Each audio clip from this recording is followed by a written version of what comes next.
It's about foreign policy. I would not want to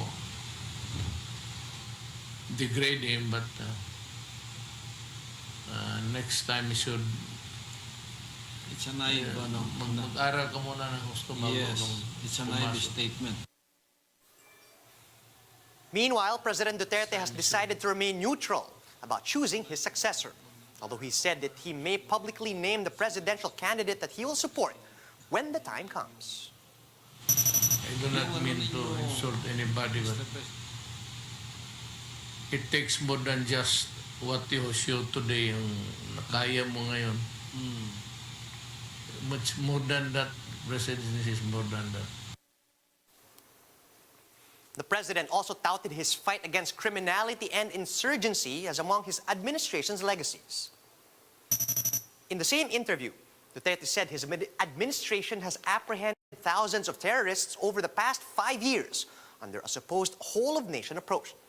But this hard stance does not go unchallenged by critics who decry human rights violations under the Duterte administration.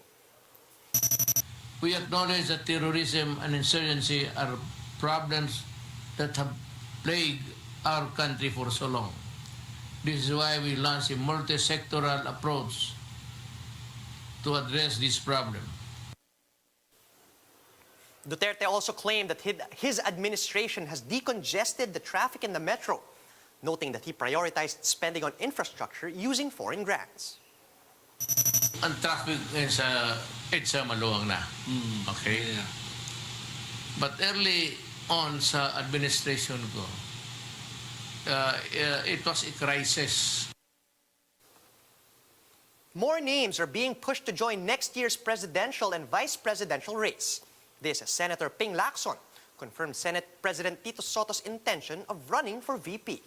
Man Los Baños with the details. No Duterte-Duterte tandem in the 2022 elections. This has been made clear by Davao City Mayor Sara Duterte in a text message to News 5. Sara added that no less than President Duterte believes she's not fit to be president because she's a woman. Some Filipinos disagree, however, as Sara continuously tops surveys on preferred presidential candidates. But for critics, electing yet another Duterte into the top post is the worst manifestation of a political dynasty. Sara's potential running mate, former Defense Secretary Gibo Chodoro, came to her defense. She's an independent person. Right now, what we really need is a young leader, an inspirational leader who has a lot of confidence of the masses. Another official mulling to vie for the highest post in the land is Senator Panfilo Laxon. It's a go big or go home scenario for Laxon, as his plan B is retiring from politics altogether. Back in 2004, Laxon joined the presidential race but lost to ex-President Gloria Arroyo. For now, the senator said he wants to focus on more pressing matters before making a decision. Wala ko apitan. In fact, sabi ko, pati yung pagbalik sa Senado, kasi meron pa ako isang term, hindi ko na kinukonsidera pa. Laxon also revealed that Senate President Tito Sotto is considering to run for vice president. This could put Sotto up against both Chodoro and President Duterte, who the ruling PDP Laban is pushing to be their vice presidential candidate. Sotto has said that if Laxon will ever decide to run for president, he will surely be his running mate. Ang isang natutunan ko kay Senate President, huwag mo i-mind yung competition. Kung papasok tayo, wag na nating i-mind yun ang list of our concerns. Dapat, ang tanungin lang natin sarili natin, gusto pa ba natin maglingkod?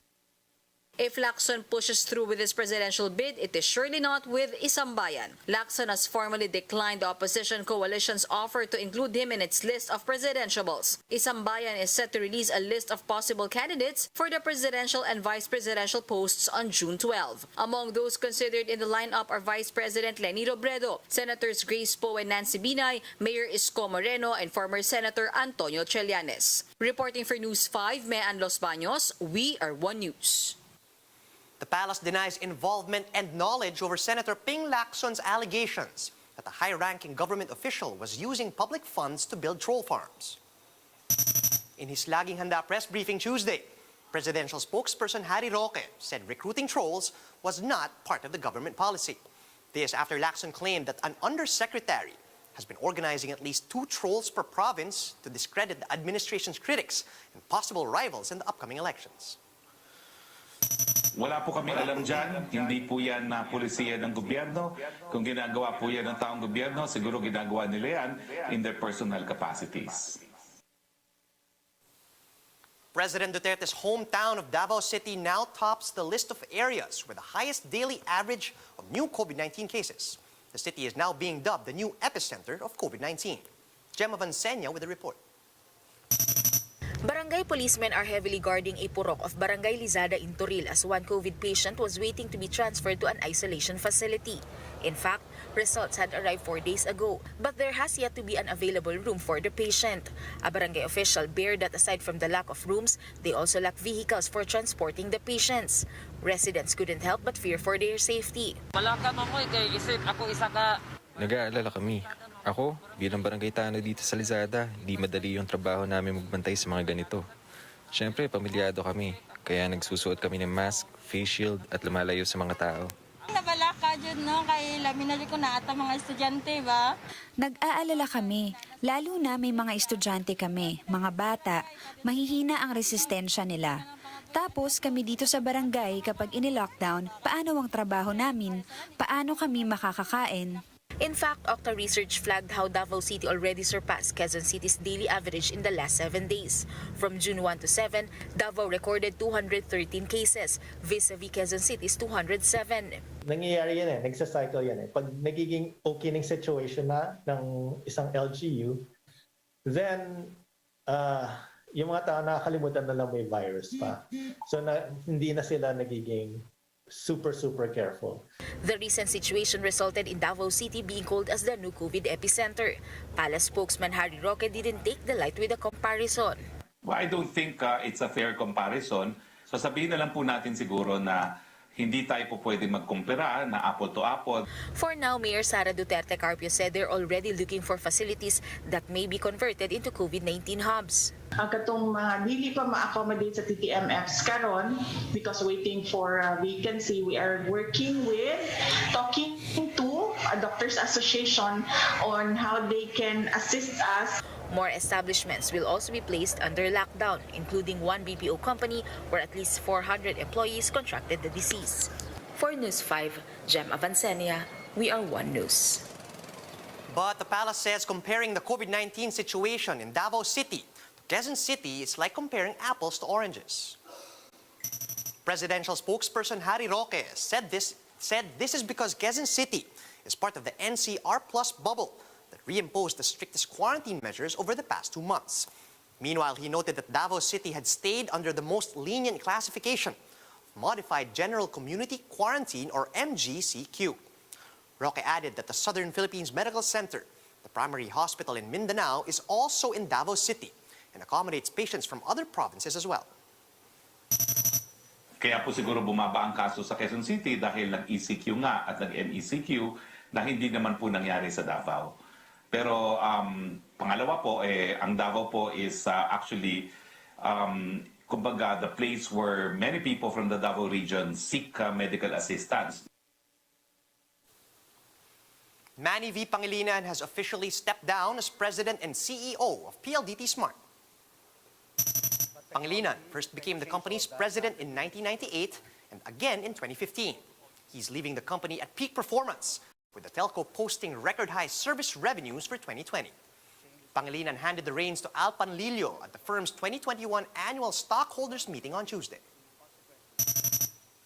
I now lay down my charge.